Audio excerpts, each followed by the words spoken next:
Hello my dear students, मैं अरविंद ठाकुर आपको chemistry पढ़ा रहा हूँ। मैं इससे पहले वाले वीडियो में मैं आपको बताया था कि स्टोइकियोमेट्री क्या है एंड स्टोइकियोमेट्री के न्यूमेरिकल्स को कैसे हम लोग सॉल्व करेंगे। स्टोइकियोमेट्री के जितने भी न्यूमेरिकल्स होते हैं सबके सब ऑलमोस्ट किसी न किसी केमिकल रिएक्शन पे बेस्ड रहता है। तो जब स्टूडेंट्स जो लर्नर रहता है, जैसे जो 11th वाले बच्चे हैं, उनको रिएक्शन न्यू लगता है तो उनको याद रखना होगा। बट जो टारगेट वाले हैं, जो 12th पास स्टूडेंट्स हैं, उनको तो रिएक्शंस पहले से पता रहता है तो उनको याद रखना होगा। मीन्स क्योंकि उनके एग्जाम्स में जो क्वेश्चन आएगा वहाँ पे रिएक्शंस गिवन नहीं रहेगा। We have to remember and memorise such reactions, such important reactions. तो इसमें क्या है कि मैं आपको बताया था, किसी भी स्टोइकियोमेट्री के क्वेश्चन को करने के लिए अगर किसी एक पर्टिकुलर रिएक्टेंट का मास गिवन है, रेस्ट रिएक्टेंट या प्रोडक्ट्स के मास को आपसे पूछा जा रहा है, तो उस केस में क्वेश्चन को करने का तरीका है mole method. And for applying mole method you have to need balanced chemical reaction. Without balanced chemical reaction you can't use mole method on a chemical reaction. हालांकि बैलेंसिंग बहुत डिफिकल्ट जब नहीं है सिंपल रिएक्शंस में, but different reactions में, difficult reactions में, बड़े reactions में जहाँ पे बहुत सारे रिएक्टेंट और प्रोडक्ट्स है, उस केस में बैलेंसिंग एक अपने आप में सब्सटेंशियल और डिफिकल्ट टास्क है। इसे एक्स्ट्रा वर्क हो जाएगा। So we are searching a shortcut method, we are relatively simpler method where balance chemical reaction is not needed, and that method is principle of atom conservation. I discussed with you principle of atom conservation में। आपको बताया हूं कि जो mole method का alternative method है, किसी stoichiometry के क्वेश्चन को अगर आप मोल मेथड से नहीं बनाना चाहते हो तो पीओसी से बना सकते हो। मैं लास्ट वीडियो में पीओसी मोल मेथड दोनों को एक्सप्लेन कर दिया हूं, बट पीओसी छोटे छोटे रिएक्शन, छोटे छोटे क्वेश्चंस पे, सिंपल क्वेश्चंस पे अप्लाई किया था। बट पीओसी और मोल मेथड में एक्चुअल डिफरेंस समझाने के लिए मैं एक क्वेश्चन ले रहा हूं। एक क्वेश्चन से आपको क्लियरली पता चलेगा कि what the actual worth of POC, principal of atom conservation, and how principal of atom conservation is different from mole method. Otherwise छोटे छोटे क्वेश्चंस में आपको लगेगा कि दोनों में कोई खास डिफरेंस नहीं है, but actually they have a very big difference, and that difference is one mole method needs balanced chemical reaction while principle of atom conservation doesn't need balanced chemical reaction. This is a very big difference. तो चलिए let us see this fantastic question. Question is a mixture of FeO ferrous oxide and Fe3O4 ferrous oxide when heated in a air to constant weight gain 5% in weight. What does it mean? इसका मतलब क्या है? इसका मतलब यह है कि Fe और FeO3 का मिक्सचर है, जिस मिक्सचर को हम लोग एयर में हीट कर रहे हैं, मींस ओपन एटमॉस्फेयर में हीट कर रहे हैं, और हीट करने से वेट में गेन हो रहा है, मींस हमारे मिक्सचर का मास बढ़ रहा है। एंड तब तक हम लोग हीट कर रहे हैं जब तक मिक्सचर का मास बढ़ना रुक न जाए। मिक्सचर का मास बढ़कर कितना रुक हुआ? तो 5% वेट गेन हो गया। मींस जो भी से मिसाल के तौर पे अगर आप मिक्सचर का इनिशियल मास 100 ग्राम लिए हो तो now mixture becomes 105 gram, and after 105 gram mass of mixture becomes constant. Means if you further heating, if you continue heating mixture, then mixture is not going to gain further mass. It means that means अगर mass constant mass gain means mass gain constant हो गया, मतलब 5% मास बढ़ने के बाद वो रुक गया, अब उसके बाद हीट करोगे तो मास का नहीं बढ़ेगा। ये क्वेश्चन बोल रहा है। तो बोल रहा है कि find the composition of initial mixture. अब इनिशियल मिक्सचर में आपको बताना है कि FeO कितना परसेंटेज है एंड Fe3O4 कितना परसेंटेज है। तो इनिशियल मिक्सचर एक कंपोजिशन बताने से पहले फर्स्ट ऑफ ऑल आपको समझना होगा कि हाउ ए मिक्सचर गेन्स मास। कोई मिक्सचर मास कैसे गेन करता है ये आपको समझना होगा। यह मिक्सचर मास कैसे गेन करेगा ये समझना होगा आपको। जैसे मैंने लास्ट वीडियो में क्वेश्चन किया था जहां पे कैल्शियम कार्बोनेट मैग्नीशियम कार्बोनेट को हीट किया गया था, और हीट करने से तो कोई मिक्सचर मास गेन कैसे करता है ये आपको समझ में आना चाहिए। तो देखो जी, ये जो मैं बात बताने जा रहा हूं अभी कि मिक्सचर मास गेन कैसे करता है, एक केमिस्ट्री का पार्ट है, ये आपका मोल कॉन्सेप्ट का पार्ट नहीं है। This is not the part of stoichiometry.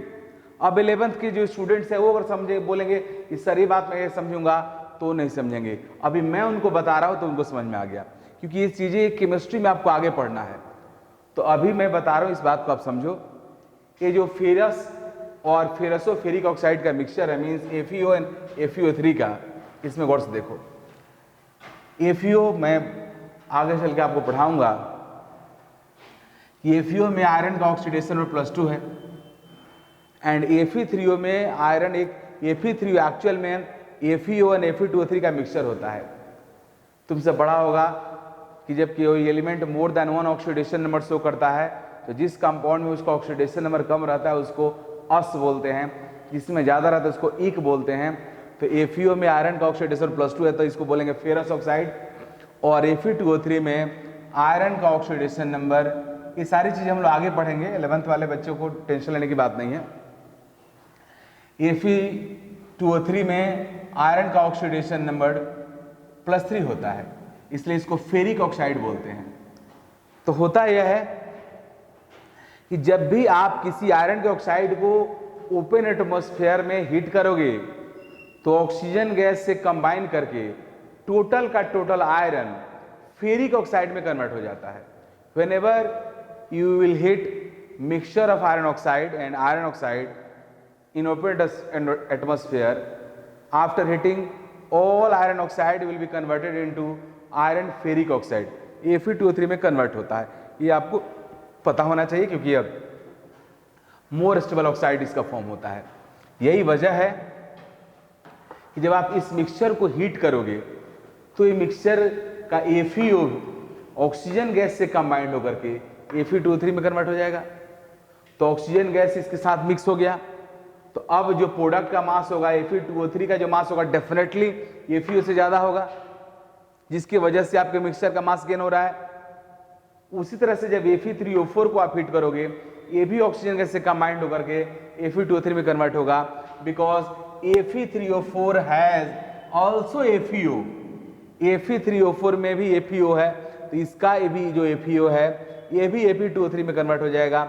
Means Fe3O4 को जब हीट करोगे ऑक्सीजन गैस के प्रेजेंस में, ये भी कंप्लीटली Fe2O3 में कन्वर्ट हो जाएगा। इसमें इसको बैलेंस करने के लिए चूंकि आपको मैं मोल मेथड्स पहले बताऊंगा, फिर प्रिंसिपल ऑफ एटम कंजर्वेशन से बताऊंगा। मीन्स इस क्वेश्चन को मैं दोनों मेथड से बताऊंगा आप कैसे सॉल्व करोगे, इसलिए मैं पहले मोल मेथड से बताने वाला हूं। इसलिए मैं इस रिएक्शन को बैलेंस कर दिया, इसको बैलेंस कर दिया, इसको भी बैलेंस कर दिया। देख लो यहाँ पे इस इक्वेशन में 6 आयरन, यहाँ पे आपका हो गया 6 iron, 8 oxygen plus half O2 means 1 oxygen, 9 oxygen, 9 oxygen में से रिएक्शन बैलेंस है। तो इस तरीका से आपके मिक्सचर के जो दोनों कंपोनेंट्स हैं FeO and Fe2O3, sorry FeO and Fe3O4 both will be converted into Fe2O3 after consuming oxygen gas from atmosphere. Due to this consumption of oxygen gas, your mixture gains mass of 5%. 5% मास बढ़ गया। Means मैं आपको अब तक question explain किया हूं कि किस तरह से आपके मिक्सचर का मास बढ़ रहा है। अब इसको करेंगे कैसे? तो इस तरह क्वेश्चन को बनाने का 2 तरीका, पहला मोल मेथड एंड दूसरा आपका principle of atom conservation. First of all I am going to discuss mole method. तो चलिए, मोल मेथड से मेरा अल्टीमेट टारगेट क्या है? सबसे पहले मैं मान ले रहा हूं कि FeO का मास A ग्राम है। Let mass of FeO is A gram and mass of Fe3O4 is B gram. और ये भी मैं मान ले रहा हूं कि पूरे मिक्सचर का मास 100 ग्राम है। तो अकॉर्डिंग टू क्वेश्चन, अगर मैं A ग्राम FeO माना, B ग्राम Fe3O4 को एज्यूम किया, तो टोटल मास कितना हो गया जी मिक्सचर का before heating? A plus B gram. और मान ले रहा हूं कि A प्लस B ग्राम आपका 100 ग्राम है। इस पूरे मास को मैंने 100 मान लिया, तो A plus B equal 100 equation 1 हो गया। अब मेरा टारगेट क्या है? मेरा टारगेट यह है कि हीट करने के बाद अगर इनिशियल मास आपने 100 माना तो पक्का हीट करने के बाद मास कितना हो जाएगा मिक्सचर का? 105 ग्राम हो जाएगा। तो मैं चाह रहा हूं कि इस बैलेंस केमिकल रिएक्शन के यूज करके मैं पता कर लूं कि इसका A ग्राम AFeO का A ग्राम Fe2O3 का कितना ग्राम प्रोड्यूस कर रहा है। सिमिलरली Fe3O4 का B ग्राम Fe2O3 का कितना ग्राम प्रोड्यूस कर रहा है, ये मैं पता कर लूंगा तो मुझे पता चल जाएगा कि Fe2O3 कितना ग्राम आया FeO से और Fe2O3 कितना ग्राम आया Fe3O4 से। और ये जब दोनों निकल जाएगा तो दोनों के मास को ऐड कर दूंगा, यही मास हो जाएगा आपका मिक्सचर का आफ्टर गेनिंग मास, और उसको मैं इक्वल कर दूंगा 105 के, और फिर सॉल्व कर देंगे तो हम लोग को मास परसेंटेज मिल जाएगा। तो ये काम करना है। तो देखिए उसके लिए मैं यूनिटरी मेथड यूज किया। इस इक्वेशन को फिर दोबारा से मैं लिखा 2FeO plus half O2 is equal to Fe2O3. This reaction is balanced, so we can use mole method. इसका FeO का कोफिशिएंट है 2, Fe2O3 का कोफिशिएंट है 1। देखो जी, here there is no use of oxygen और मासेस ऑफ ऑक्सीजन, तो इसलिए मैं इसका कोई डिस्कशन नहीं कर रहा हूं, क्योंकि हमें स्टोइकियोमेट्री में जिसका जरूरत रहता है मास उसी का इस्तेमाल करते हैं। रेस्ट रिएक्टेंट्स एंड प्रोडक्ट्स को एज इट इज छोड़ देते हैं। इसका 2 मोल इसका 1 मोल प्रोड्यूस करेगा। इसके 2 मोल का मास कितना होगा? 2 × 72 gram, because molecular weight of FeO ferrous oxide is 72 gram, तो इसका 2 ग्राम का मास हो गया। इसके 1 मोल का मास होगा 160 ग्राम, तो इसको मैं लिखूंगा यूनिटरी मेथड से ही यूज करके कि 144 gram FeO will produce 160 gram Fe2O3. So A gram FeO will produce 160 by 144 into A gram Fe2O3. Okay जी। जिस तरह से मैंने Fe2O3 का मास निकाल लिया जो FeO के वजह से प्रोड्यूस हो रहा है, उसी तरह से मैं कैलकुलेट करने जा रहा हूं कि B gram Fe3O4 how much B gram Fe3O4 will how much produce Fe2O3, means B gram Fe3O4 कितना Fe2O प्रोड्यूस करेगा, ये मैं आपको बताने जा रहा हूं। तो देखो यहां पे इसके लिए फिर बैलेंस केमिकल रिएक्शन लिखा।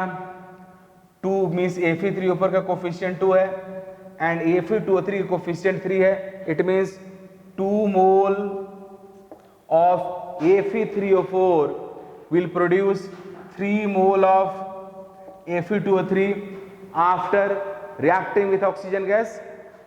So 1 मोल का मास हो गया Fe3O4 का 232 ग्राम मोलिकुलर वेट, 2 मोल 2 × 232 ग्राम। 1 मोल Fe2O3 का मास है 160 gram molecular mass of Fe2O3, तो 3 मोल 3 × 160 ग्राम। अब जिस तरह से मैंने A का लिखा था उससे डायरेक्टली यहाँ पे लिख दे रहा हूँ।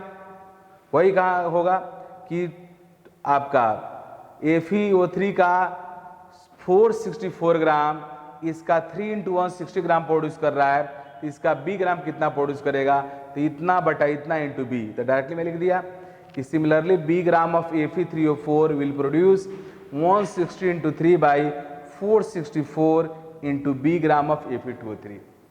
तो इस तरीका से मैंने Fe2O3 का मास मीन्स प्रोडक्ट का मास मीन्स मिक्सचर का मास निकाल लिया after heating in terms of A and B। अब इस दोनों मास को सम करूंगा और उसको 105 के इक्वल हो जाएगा, और फिर इसको हम सॉल्व कर लेते हैं। Now I am going to making another equation. Question कह रहा है कि हीटिंग के बाद जो मास हो रहा है 5% इंक्रीमेंट हो जा रहा है। मीन्स अगर हीटिंग से पहले मिक्सचर का मास मैंने 100 ग्राम ले रखा है A + B का सम, तो हीटिंग के बाद जो मास होगा मिक्सचर का 105 ग्राम होगा। तो अकॉर्डिंग टू क्वेश्चन हीटिंग के बाद A ग्राम FeO इतना ग्राम Fe2O3 प्रोड्यूस कर रहा है, B ग्राम Fe3O4 इतना ग्राम Fe2O3 प्रोड्यूस कर रहा है। और आपको तो पता है हीटिंग के बाद पूरा का पूरा मिक्सचर क्या बन गया है जी, Fe2O3। तो total mass of Fe2O3 will be equal to 105, क्योंकि मिक्सचर का मास 5% गेन हो रहा है जो उसका इनिशियल मास है उसके रिस्पेक्ट में। तो 105 कर दिया। अब इसको सॉल्व करेंगे, सॉल्व किया तो 1.111 A आया, इसका 1.034 B आया, 105 हो गया। अब मैं b को रिप्लेस कर दूंगा a से from equation 1, a plus b equal 100 है, तो b की जगह पे मैंने 100 मैंने से कर दिया। अब इसको सॉल्व करोगे तो a का वैल्यू आ गया 20.75, और जो आएगा यही इसका परसेंटेज होगा, क्योंकि a प्लस बी का सब मैंने 100 मान रखा है। a FeO इतना हो गया, तो Fe3O4 कितना हो जाएगा, 100 से माइनस कर देंगे तो वो 79.25% आपका Fe3O4 होगा। तो इस तरह से आप इस क्वेश्चन को आप बना सकते हो। अब ये मोल मेथड हुआ। अब now I am going to discuss principle of atom conservation, and after studying principle of atom conservation you can easily understand what should be difference between these two methods and which method is easier. I'm going to discuss second method for solving this same question, means principle of atom conservation method. आप देखिए इसमें क्या difference है। यहाँ भी मैंने same thing माना, A and B are masses of FeO and Fe3O4 in mixture. FeO का मास 1 ग्राम है और Fe3O4 का मास 20 ग्राम है, और एक कन्वर्ट होकर फाइनली क्या बन रहा है जी, Fe2O3। Means for applying principle of atom conservation there is no need of balance chemical reaction. इसलिए यहां पे आपको कुछ भी लिखने की जरूरत नहीं है, कैसे रिएक्ट किया क्या, कुछ नहीं। आपको ये पता है कि रिएक्टेंट ए है और प्रोडक्ट ए है। You can directly apply POC on this equation. यही खासियत है। इस पे डायरेक्टली हम लोग आयरन पे अप्लाई करेंगे POC, आयरन सब जगह आयरन पे POC अप्लाई करेंगे, और आयरन पे POC अप्लाई करने से A और B में रिलेशन आ जाएगा, AB का रेशियो निकल जाएगा, फिर परसेंटेज निकल जाएगा। क्योंकि यहाँ तो हमें परसेंटेज कंपोजिशन बताना है, हमें एग्जैक्ट मास नहीं बताना है। जहाँ भी परसेंटेज कंपोजिशन बताना रहेगा वहाँ पे आप रेशियो निकालोगे तब भी आंसर हो जाएगा, और वही बेटर होगा। That means A of gram और B ग्राम दोनों को मैं ले रखा हूँ। If you calculate only ratio of A by B, then you can also calculate mass percentage of both components. आराम से निकाल सकते हो, क्योंकि रेशियो से आप मास निकाल सकते हो, परसेंटेज निकाल सकते हो, हाँ एक्चुअल नहीं निकाल सकते हो। तो यहाँ पे हमें A by B रेशियो निकालना, उससे हमारा काम हो जाएगा। तो देखो हम लोग कैसे करते हैं। यहाँ पे POC मैं Fe पे अप्लाई कर रहा हूँ, तो रूल क्या है POC का, कि number of moles of iron atom in reactant is equal to number of moles of iron atoms in products. Reactant में आयरन Fe में भी है और Fe3O4 में भी है, तो दोनों के मोल्स का सम करेंगे। तो यहाँ लिखा मैं number of moles of Fe in FeO plus number of moles of Fe in Fe3O4 will be equal to number of moles of Fe in Fe2O3, क्योंकि Fe2O3 प्रोडक्ट है आपका। अब यहाँ पे देखो FeO के 1 मोलिक्यूल में आयरन कितना है, 1 है। इट मीन्स जितना मोल FeO का होगा उतना ही मोल आपके Fe का होगा। मीन्स जितना मोल FeO का होगा उतना ही मोल Fe का होगा। तो 1 into number of moles of Fe plus Fe3O4 में Fe3O4 के 1 मोलिक्यूल में आयरन एटम कितना है, 3 है। It means number of moles of Fe will be equal to 3 times the number of moles of Fe3O4। चूंकि 1 इस मोलेकुल में आयरन का नंबर 3 है, तो जितना मोल Fe3O4 का होगा उसका 3 गुना 3 टाइम्स मोल होगा आपके Fe का, इसलिए 3 into number of moles of Fe3O4 हो गया। अब राइट साइड में देखते हैं, तो आप देखो Fe2O3 आपका प्रोडक्ट है, इसके 1 मोलिक्यूल में आयरन का नंबर कितना है जी, 2 है। इसका मीनिंग हुआ जितना मोल Fe2O3 का होगा उसका 2 टाइम्स मोल आयरन का होगा, तो 2 इंटू मोल्स ऑफ Fe2O3। अब सबका मोल राइट करते हैं। FeO का मोल मास में मोलिकुलर मास से डिवाइड करेंगे, मोल मिलेगा, तो A/72। Fe3O4 का मोलिकुलर होता है 232, और तो यहाँ पे 3 है, 3 into number of moles of Fe3O4, तो 3B/232। अब प्रोडक्ट, अब इसका मोल इतना कैसे हुआ, इसका मास इतना कैसे हुआ, देख लो। रिएक्टेंट का जो मास है उससे 5% ज़्यादा मास है आपके प्रोडक्ट का, मिक्सचर का, तो A प्लस बी इंटू 1.05 होगा। इसको निकाला कैसे, दिखा दिया। A plus b mass of mixture, और इसमें इंक्रीमेंट कितना होता 5% का, तो A प्लस बी इंटू 5/100, इसको करोगे तो इतना हो जाएगा। तो इसका मोल हो जाएगा क्या 1.05 into a plus b by 160, इसका मोलिकुलर वेट हुआ 160, तो डिवाइड कर दिया। अब इसको सॉल्व करने के लिए अब एक इक्वेशन है, दो अननोन है। Here we have one equation with two unknowns, so we can't calculate both unknowns. In this case we can calculate ratio, तो मैं b से सब में डिवाइड कर दूंगा। b से जैसे ही मैं डिवाइड किया, अब इस तरह से एक्सप्रेशन हो गया, और फिर a बाई बी का वैल्यू हम लोग निकाल लिया।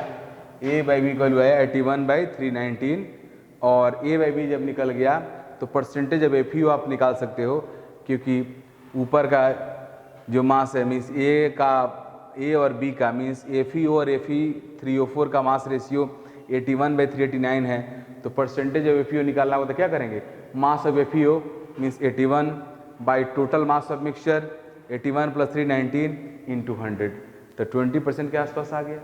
तो इस तरीका से आप प्रिंसिपल ऑफ एटम कंजर्वेशन से भी क्वेश्चन बना सकते हो और मोल मेथड से भी बना सकते हो।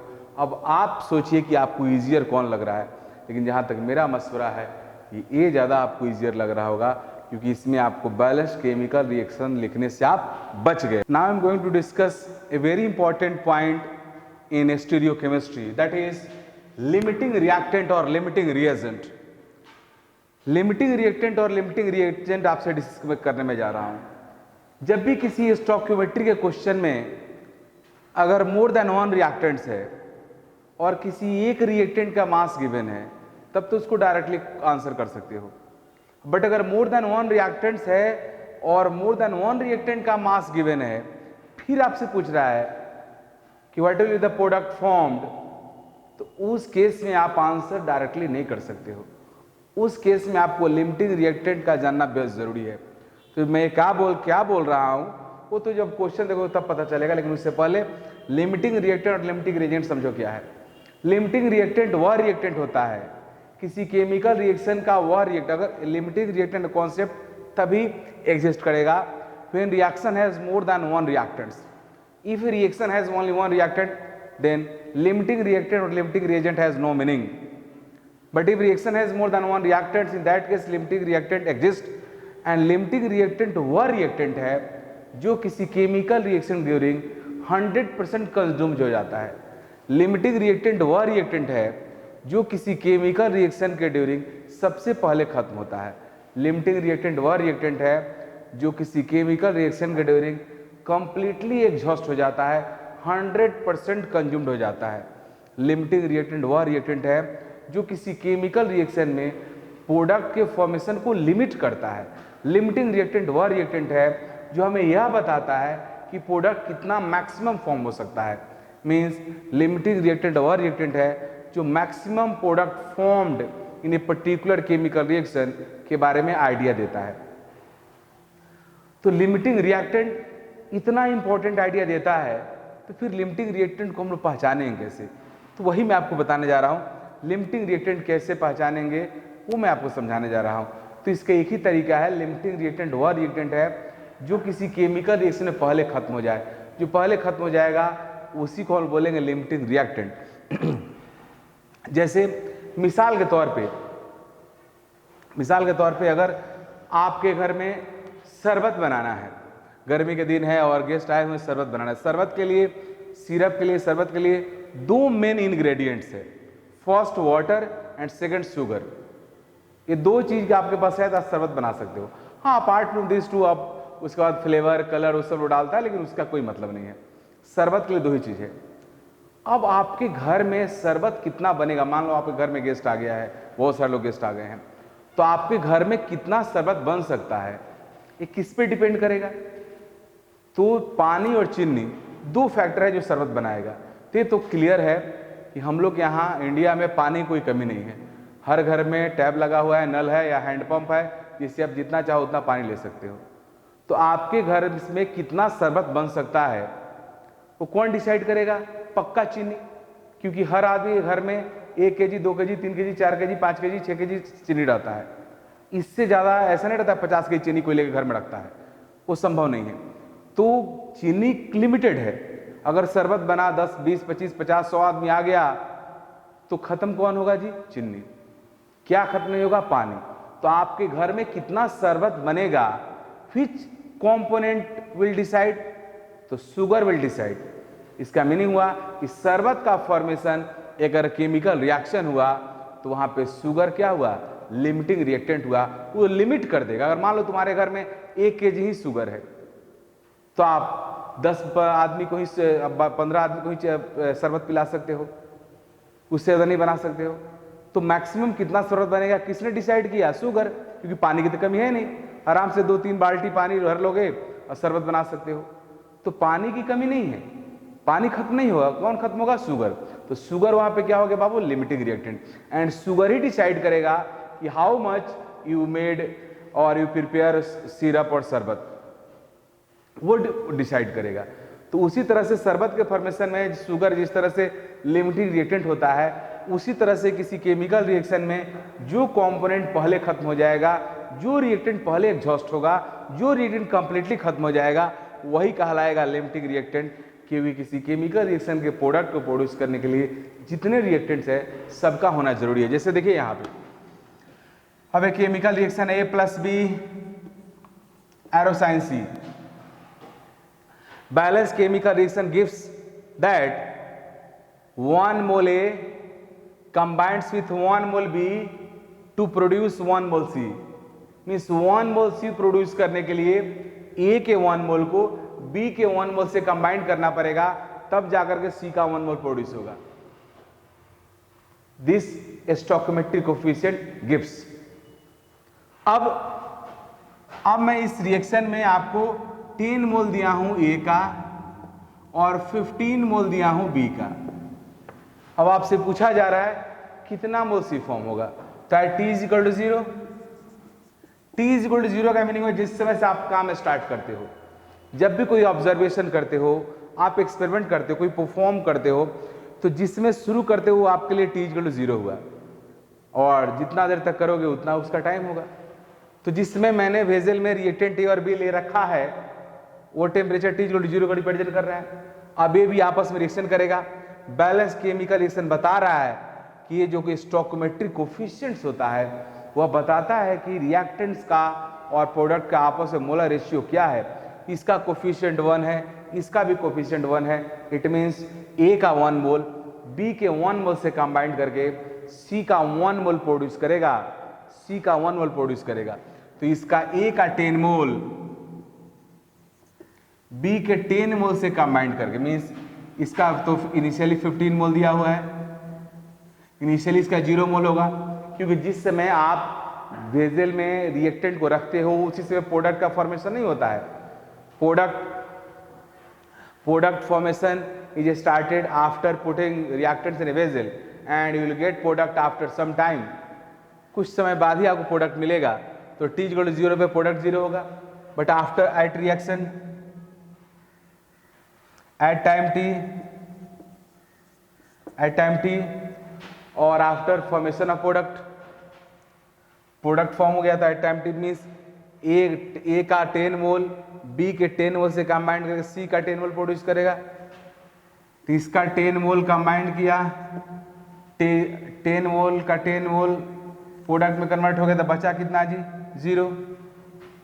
A का 10 मोल B के 10 मोल से ही कंबाइंड करेगा, तो B का बचेगा कितना? 15 - 10 मीन्स 5 मोल बचेगा। बैलेंस केमिकल रिएक्शन बता रहा है कि C का भी 10 मोल प्रोड्यूस होगा। अब आप देखो, नाउ A का 10 मोल B का C का 10 मोल प्रोड्यूस कर दिया, A का 10 मोल B के 10 मोल से कंबाइंड करके C का 10 मोल प्रोड्यूस कर दिया। And after reaction now reaction vessel has 5 mole BE, but A नहीं है, B का भी 5 मोल बचा हुआ है। लेकिन क्या C का प्रोडक्शन होगा? क्या अब C फॉर्म हो सकता है? नहीं होगा, क्योंकि भले रिएक्शन वेसल में B 5 मोल है बट A नहीं है। C प्रोड्यूस करने के लिए B के साथ साथ A का होना भी जरूरी है, इसलिए अब आपका C का प्रोडक्शन रुक जाएगा। मीन्स मैक्सिमम कितना मोल प्रोडक्ट फॉर्म होगा जी? 10 मोल। 10 मोल से ज्यादा फॉर्म नहीं हो सकता है। Despite reaction vessel has B, but reaction आपका मोर देन 10 मोल सी प्रोड्यूस नहीं कर सकता है। मींस आपके रिएक्शन में मैक्सिमम प्रोडक्ट कितना फॉर्म होगा वो कौन डिसाइड कर रहा है? आपका ए डिसाइड कर रहा है, क्योंकि ए के खत्म हो जाने की वजह से सी का फॉर्मेशन रुक गया, इसलिए ए को क्या बोलेंगे? Limiting reactant. वह रिएक्टेंट जो रिएक्शन में पहले ही खत्म हो गया।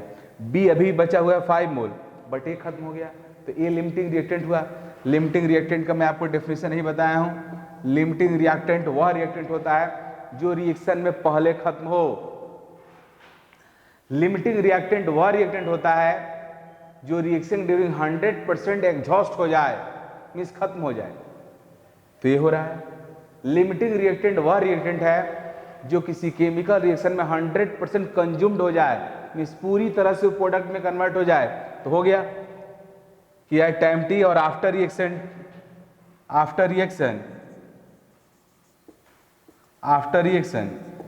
एट टाइम टी पे जब रिएक्शन हो गया है तो अब ए नहीं है वेसल में, लेकिन बी अभी भी है, तो ए पूरी तरह से क्या बन गया? प्रोडक्ट बन गया।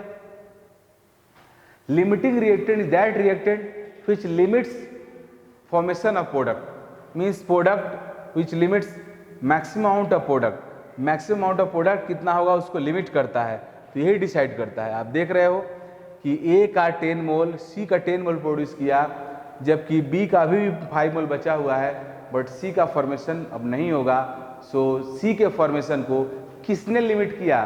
किसने रोक दिया? ए ने। सो ए इज लिमिटिंग रिएक्टेंट। अब किसी केमिकल रिएक्शन मैक्सिमम प्रोडक्ट कितना फॉर्म होगा, which component, which reactant will decide? तो लिमिटिंग रिएक्टेंट विल डिसाइड कि मैक्सिमम प्रोडक्ट कितना फॉर्म होगा आपका। देख लो, बैलेंस केमिकल रिएक्शन से बात करो, इसका कोफिशिएंट 1 है, इसका भी 1, तो रूल के मुताबिक इसका 1 मोल इसका 1 मोल प्रोड्यूस करेगा, तो इसका 10 मोल इसका कितना मोल प्रोड्यूस कर सकता है? 10। इसका 1 भी इसका 1 प्रोड्यूस करेगा, इसका 15 कितना प्रोड्यूस करेगा? 15 मोल प्रोड्यूस करेगा, 15 मोल प्रोड्यूस करेगा, लेकिन प्रोड्यूस कितना हो रहा है? 10 मोल। तो बी के अकॉर्डिंग 15 होना चाहिए, बट हो रहा है 10 ही मोल। क्यों? क्योंकि ए पहले ही खत्म हो जा रहा है, ए के खत्म होने से सी का फॉर्मेशन रुक गया, तो डिसाइडिंग कौन हुआ? Maximum product will form depend upon limiting reactant of A chemical reaction. तो इस तरह से मैं आपको बताया कि लिमिटिंग रिएक्टेंट को आपको कैसे डिसाइड करोगे। और भी कुछ एग्जांपल लेते हैं जिससे हमें और ज्यादा क्लियरिटी आएगा।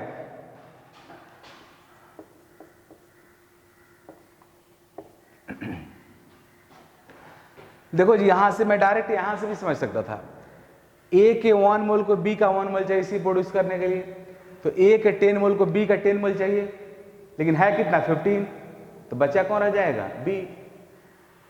अब यहां देखिए, ये बैलेंस केमिकल रिएक्शन बता रहा है कि ए के 1 मोल को बी का 2 मोल चाहिए फॉर प्रोड्यूसिंग 1 मोल सी, क्योंकि बी का कोफिशिएंट 2 है।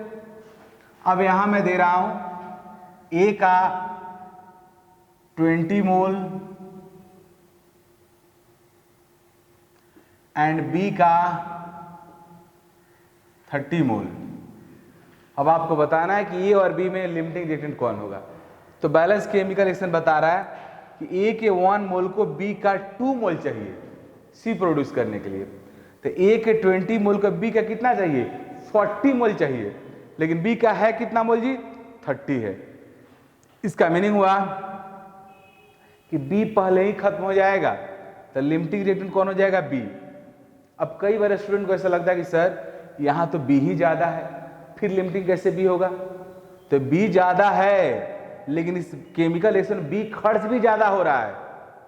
जितना ए खर्च हो रहा है उसका दुगना बी खर्च हो रहा है। 1 मोल सी प्रोड्यूस करने में ए का 1 मोल यूज हो रहा है, तो बी का 2 मोल यूज हो रहा है, इसलिए बी ज्यादा खर्च हो रहा है, तो बी यहां पे पहले खत्म हो जा रहा है। अब इसको एक और ऐसे भी देख सकते हैं, balance chemical reaction according b के 2 मोल को ए का 1 मोल चाहिए, तो बी के 30 मोल को ए का कितना मोल चाहिए? 15 मोल चाहिए। बी के 30 मोल को ए का 15 ही चाहिए, लेकिन ये है कितना?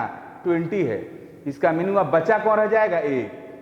तो रिएक्शन में जो बचा रह गया वो तो लिमिटिंग नहीं होगा। लिमिटिंग वह होगा जो रिएक्टेंट पहले खत्म हो जाए। तो पहले यहां पे खत्म कौन होगा? बी। तो यहां लिमिटिंग रिएक्टेंट आपका बी हुआ, तो यहां पे लिमिटिंग रिएक्टेंट बी हुआ। अब अगर ऐसा क्वेश्चन हो जहां पे means limit initial amount mentioned ही ना हो, means there is no initial amount mentioned like A plus 2b, इस तरह के क्वेश्चन में आपसे पूछेगा लिमिटिंग रिएक्टेंट कौन होगा। तो जब रिएक्टेंट का इनिशियल अमाउंट्स गिवन नहीं हो तो आप मानो कि सभी रिएक्टेंट्स का इक्वल अमाउंट लिया गया है, मीन्स ए का और बी का दोनों का सेम मोल लिया गया है, मीन्स 10 मोल ए का है तो 10 मोल बी का भी है। तो आप बताओ इसमें लिमिटिंग कौन होगा। तो देखो बाबू, बैलेंस केमिकल रिएक्शन बता रहा है कि सी के 1 मोल के फॉर्मेशन के लिए ए का 1 मोल यूज करना होगा और बी का 2 मोल यूज करना होगा। ए के 1 मोल बी के 2 मोल से कंबाइंड होकर के सी का 1 मोल प्रोड्यूस करेगा, मीन्स सी का 1 मोल प्रोड्यूस करने के लिए जितना खर्च ए होगा उसका दुगुना खर्च बी होगा। तो पहले खत्म कौन होगा? पक्का बी होगा। अगर इक्वल अमाउंट दो चीज का लिए हो, जो ज्यादा खर्च करोगे वो पहले खत्म होगा, ये तो क्लियर सी बात है। इक्वल अमाउंट दो का लिए हो तो जो ज्यादा खर्च होगा वो पहले, जिसका ज्यादा खर्च करोगे वो पहले खत्म होगा। दोनों का अमाउंट इक्वल लिया गया है लेकिन बी दुगुना खर्च हो रहा है ए का, तो पहले एग्जॉस्ट कौन होगा? पहले खत्म कौन होगा? बी होगा। इसलिए बी यहां पे लिमिटिंग रिएक्टेंट हो गया। अब इस तरह से है A plus 2b plus 3c arrow sign D. अब इस रिएक्शन में ए बी सी तीनों रिएक्टेंट्स हो गया, डी प्रोडक्ट आपका है, तो यहां लिमिटिंग कौन होगा? तो डेफिनेटली सी होगा, क्योंकि ए का 1 मोल खर्च हो रहा है, बी का 2 मोल खर्च हो रहा है और सी का 3 मोल खर्च हो रहा है 1 मोल प्रोडक्ट प्रोड्यूस करने के लिए। तो जिसका अमाउंट जितना ज़्यादा खर्च होगा, अगर सबका इक्वल अमाउंट लोगे तो जिसका जितना ज़्यादा खर्च करोगे, जो रिएक्टेंट जितना ज़्यादा यूज होगा वो रिएक्टेंट्स उतना पहले खर्च होगा, तो लिमिटिंग रिएक्टेंट सी होगा। अगर इस तरह का reaction A plus 2b plus 3c plus 4d end product E, तो limiting reactant will be D. In this way आप लिमिटिंग रिएक्टेंट किसी केमिकल रिएक्शन का कैलकुलेट कर सकते हो और उसको समझ सकते हो। For clear understanding of limiting reagent, now I am going to discuss a question from NCERT book. 11th class के एनसीईआरटी का एक क्वेश्चन है जिसको मैं डिस्कस करने जा रहा हूं आपके लिमिटिंग रिएक्टेंट के कॉन्सेप्ट को क्लियर करने के लिए। क्वेश्चन यह है कि 2 kg nitrogen gas and 1 kg hydrogen gas given है। आपसे पूछा जा रहा है mass of NH3 formed, question number 1। Second, will any of the 2 reactants remain unreacted, means दोनों रिएक्टेंट में से कोई एक रिएक्टेंट क्या बिना अनरिएक्टेड रहेगा, कोई रिएक्टेंट बचा रहेगा। आपसे पूछ रहा है if yes which one and what would be its mass, अगर है तो कौन और कितना। तो देखो बाबू, अगर किसी केमिकल रिएक्शन में दोनों रिएक्टेंट एक साथ ही खत्म हो गया तो there is no meaning of limiting reactant. Limiting reactant का मीनिंग तभी आएगा जब कोई एक रिएक्टेंट खत्म हो दूसरा बचा रहे।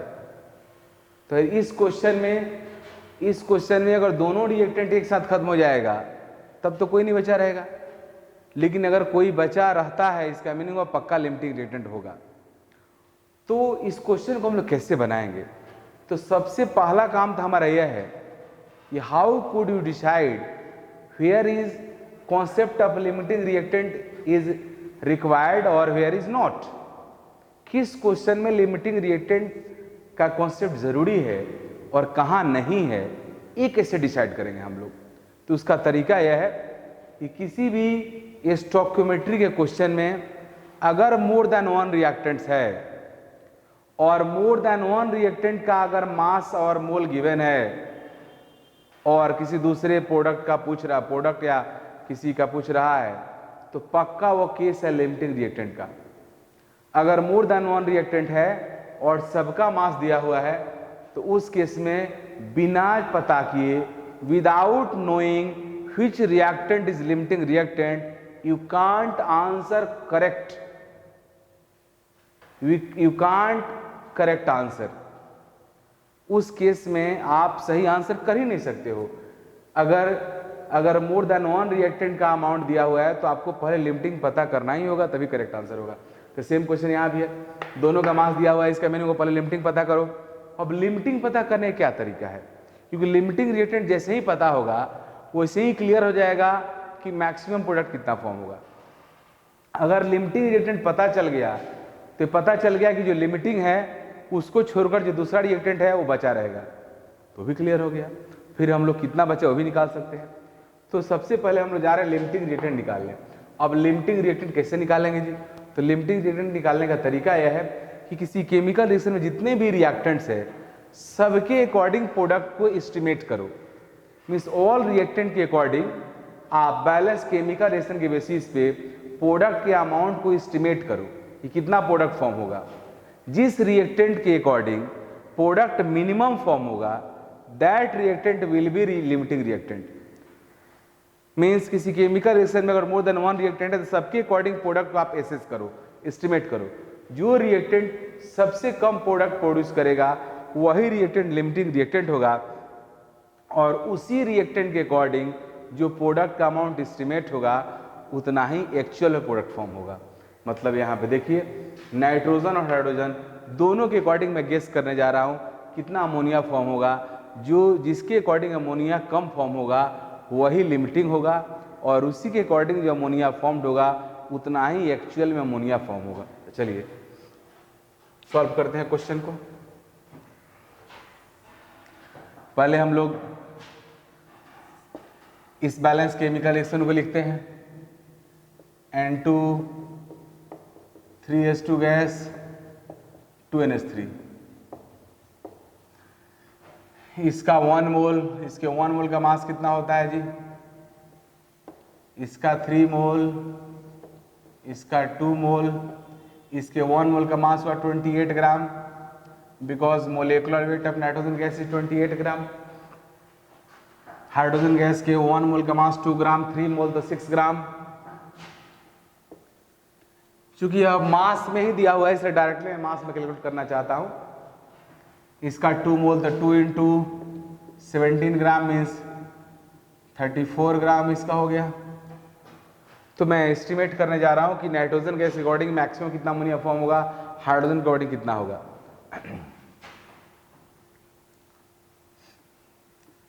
Maximum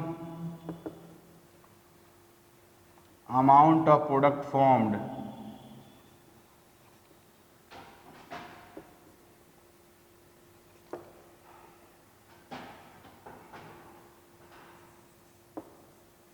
on the basis of N2 and H2। तो चलिए पहले N2 के बेसिस पे देखते हैं। According to BCR balance chemical reaction 28 gram N2 will produce 34 gram NH3। So 2 kg means 2 into 10 to the power 3 gram N2 will produce 34 by 28 into 2 into 10 to the power 3 gram NH3।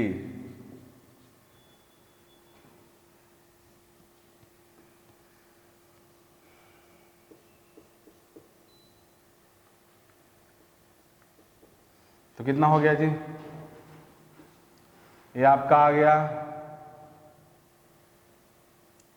7 into 10 to the power 3 17 by 7 into 10 to the power 3 gram NH3। Means nitrogen के according अगर इस ग्राम को KG में convert कर दो तो कितना हो जाएगा? 17 बाई 7 kg अमोनिया प्रोड्यूस होगा।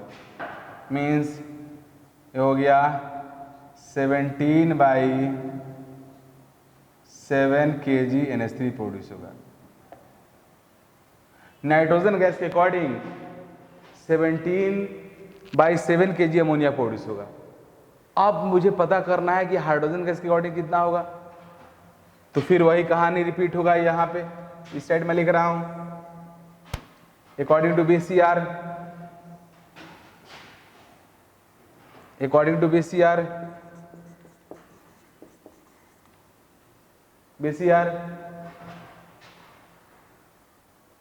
6 gram hydrogen will produce 34 gram ammonia. तो 1 kg means 10 to the power 3 gram H2 will produce 34 by 6 into 10 to the power 3 gram NH3. तो कितना हो गया जी? 17 by 3 into 10 to the power 3, तो इसको kg लिख दे रहा हूँ directly, kg NH3 means hydrogen के according 17 by 3 kg ammonia produce होगा और नाइट्रोजन के अकॉर्डिंग 17 by 7। तो आप डिसाइड करो विच इज ए स्मॉलर। तो क्लियर है 17 by 3 से छोटा होगा 17 by 7, ये स्मॉलर होगा। इसका मीनिंग यह हुआ कि लिमिटिंग रिएक्टेंट कौन हो गया जी? N2 हो गया। 17 by 7 इज ए स्मॉलर,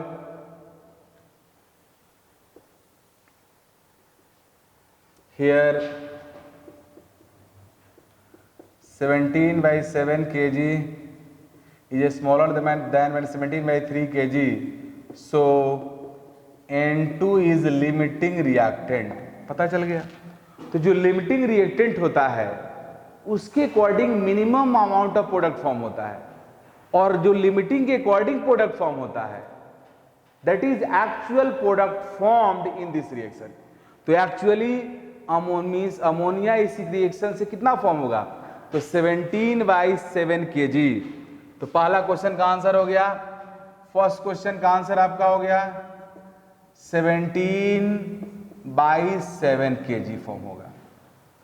अब second question, will any of the two reactants remain unreacted? Yes, क्योंकि अगर लिमिटिंग रिएक्टेंट आपके क्वेश्चन में आ गया तो पक्का जो लिमिटिंग नहीं है वो बचा रहेगा। तो सेकंड का आंसर होगा यस।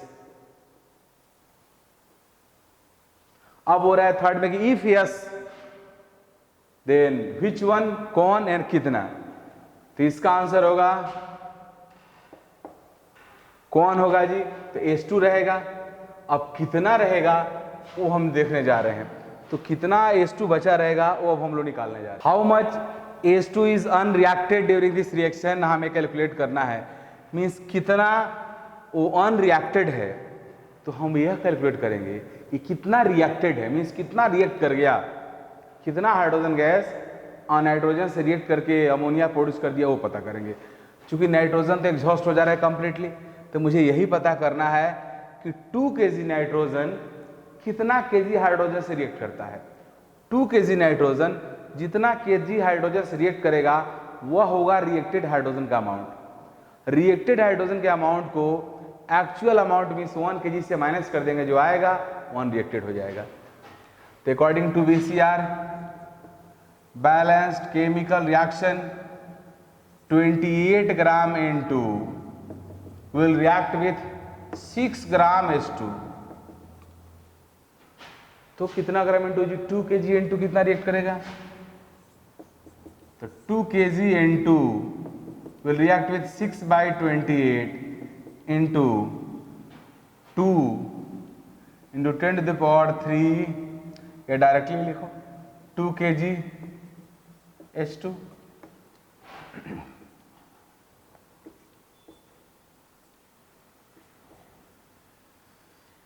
तो 3 by 14, तो ये 7 हो गया। तो आ गया कितना जी? 3 by 7 kg H2 means reacted hydrogen हो गया। So reacted H2 is equal to 3 by 7 kg। तो अनरिएक्टेड H2 कितना होगा? 10। अनरिएक्टेड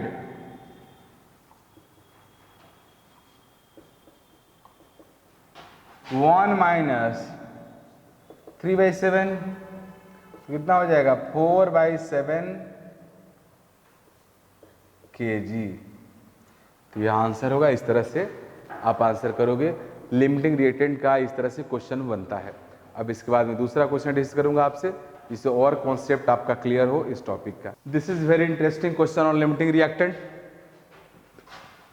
इन द रिएक्शन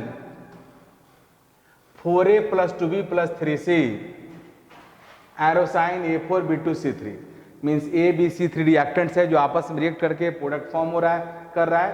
जो A4B2C3 प्रोडक्ट है, ये कंप्लीट एक प्रोडक्ट है। What will be the number of moles of product formed. आपसे बोल रहा है कि प्रोडक्ट का कितना मोल फॉर्म होगा starting from 1 mole of A, 0.6 mole of B and 0.72 mole of C। Means question में बोल रहा है कि A का 1 मोल है, B का 0.6 मोल है और C का 0.72 मोल आप लिए हो, तो कितना मोल आपका प्रोडक्ट फॉर्म होगा ये आपको बताना है। मीन्स यह क्वेश्चन है 4A plus 2B plus 3C arrow sign product means A4B2C3। तो इसका 1 मोल है, इसका 1 मोल, इसका 0.6 मोल, इसका 0.72 मोल। तो आपको बताना है कि इसका कितना मोल फॉर्म होगा। तो मैं तो आपको बताया हूं कि जब भी किसी केमिकल रिएक्शन में मोर देन 1 रिएक्टेंट हो तो आपको लिमिटिंग रिएक्टेंट पता करना ही होगा। और लिमिटिंग रिएक्टेंट पता करने का सबसे बेहतरीन तरीका है कि ऑल रिएक्टेंट के अकॉर्डिंग प्रोडक्ट गेस करो। जो रिएक्टेंट मिनिमम प्रोडक्ट प्रोड्यूस करेगा that will be limiting and that product is the actual product form during chemical reaction. तो चलो पता करते हैं बैलेंस केमिकल रिएक्शन अकॉर्डिंग। मैं मुझे आपको समझाना है इसलिए मैं अच्छे से लिख रहा हूं, बट आप एग्जाम में शॉर्टकट फटाफट बनाओगे आप। अकॉर्डिंग टू BCR 4 मोल, इसका 1 मोल प्रोड्यूस करेगा। 4 मोल A will produce 1 mole product. तो इसका 1 मोल कितना प्रोड्यूस करेगा जी 1/4 मोल। 1/4 का मीनिंग क्या हुआ 0.25 मोल।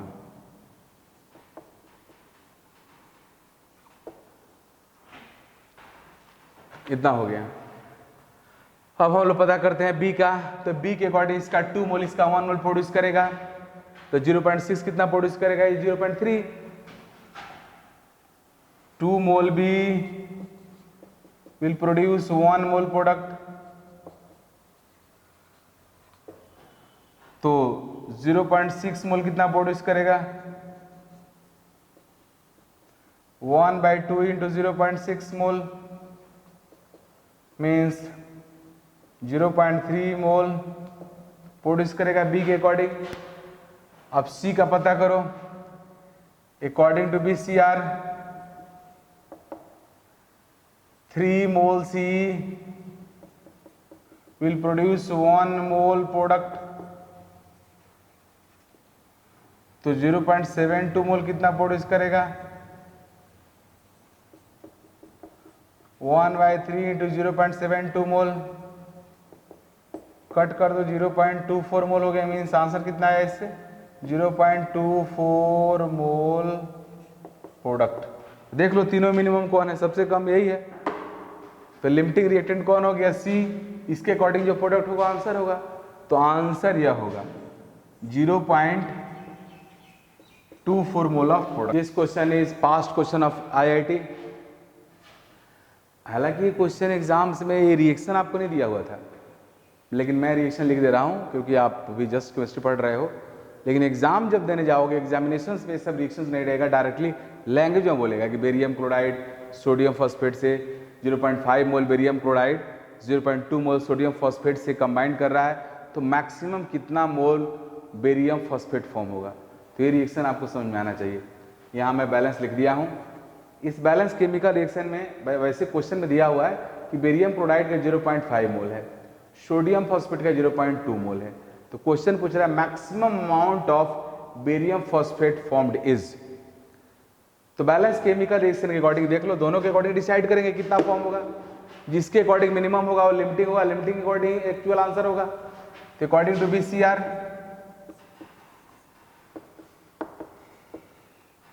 3 mole barium chloride produce 1 mole phosphate BA3PO4 के होल 2। तो 0.5 मोल कितना प्रोड्यूस करेगा जी? 1/3 इंटू 0.5, नीचे कितना हो गया?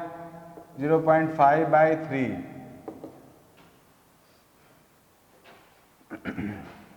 कितना हो जाएगा? 0.16 के आसपास रहेगा। अब आप इसमें देखो, 2 मोल सोडियम फॉस्फेट, 2 मोल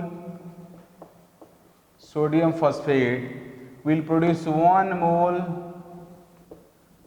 बेरियम फॉस्फेट। तो इसका 0.2 मोल कितना प्रोड्यूस करेगा? डायरेक्ट लिख सकते हो 0.1 मोल। तब देख लो, सोडियम के अकॉर्डिंग 0.1 मोल हो रहा है और बेरियम क्लोराइड के अकॉर्डिंग 0.16 हो रहा है। दोनों में स्मॉलर कौन है? 0.1, तो 0.1 आंसर होगा। तो आंसर यहाँ पे होगा 0.1 मोल और लिमिटिंग रिएक्टेंट आपका यही हुआ। तो इस तरीका से आप क्वेश्चन कर सकते हैं। This is last question on limiting reactant.